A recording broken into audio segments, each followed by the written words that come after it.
Hi hello welcome back to my channel one goal aroma. మీరు already thumbnail అయితే చూసేసి ఉంటారండి. మనం ఇక్కడ బొరుగులు లేకుండా మిక్చర్ అయితే చేస్తున్నాము. చూసారు కదా ఎంత ఎమ్మిగా ఉంటుందో, సూపర్ అండి. సింపుల్గా చేసుకోవచ్చు. దానికి కావాల్సిన పదార్థాలు అయితే చకోడీలు, మురుకులు అంటారు కదండి, మా సైడ్ చక్రాలని కూడా అంటారు అవి.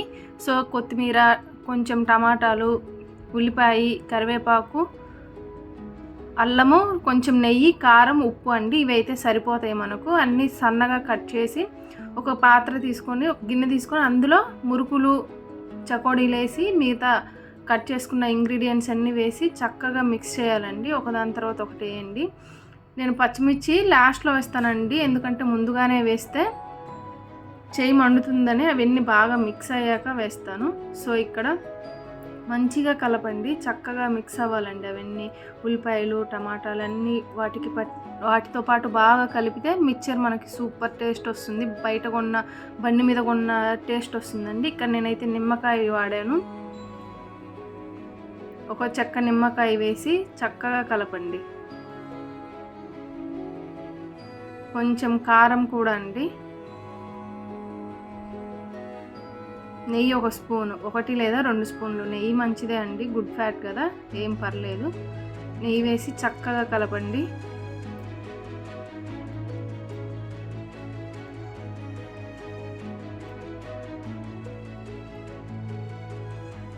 కొంచెం ఉప్పు తీసుకున్నానండి, ఉప్పు కూడా వేసి చక్కగా మిక్స్ చేయండి. అన్నీ కొంచెం అలా విడదీస్తూ, అలా విరుస్తూ, నొక్కుతూ చక్కగా కలపండి. అప్పుడు మనకు మిక్చర్ బాగా మిక్స్ అయ్యి చక్కటి మంచి టేస్ట్ వస్తుందండి.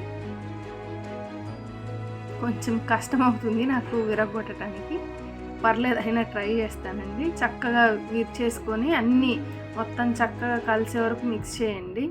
అలా చేయటం వల్ల మంచి టేస్ట్ వస్తుందండి. ఆ కొత్తిమీర, ఉల్లిపాయ, టమాటాలు, నిమ్మకాయ, కారం ఇవన్నీ వేసాం కదా, మంచి టేస్ట్ వస్తుంది. కారం కూడా మీ అడ్జస్ట్కి తగినట్టుగా మీరు అడ్జస్ట్ చేసుకోండి. ఇదిగోండి, నేనైతే ఇక్కడ టేస్ట్ చూస్తున్నాను.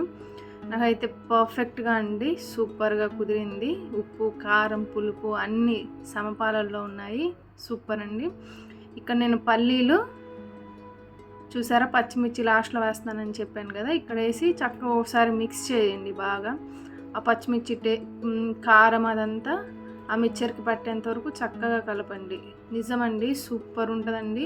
పిల్లలు కూడా చాలా ఇష్టంగా తింటారు. పిల్లలు ఒకవేళ పచ్చిమిర్చి తిన్నంటే స్కిప్ చేసి పెద్దవాళ్ళు మట్టుకి వేసుకోండి, పిల్లలకి తీసేయండి. సో ఇక్కడ చూసారు కదండి ఎంత బాగుందో. నేనైతే టేస్టింగ్ టైం రెడీ అయిపోయానండి టేస్ట్ చేయడానికి. మా సిస్టర్ అయితే రెడీ అయ్యింది టేస్ట్ చేయడానికి. తప్పకుండా ట్రై చేసి కమెంట్ చేయండి, లైక్ చేయండి, షేర్ చేయండి, సబ్స్క్రైబ్.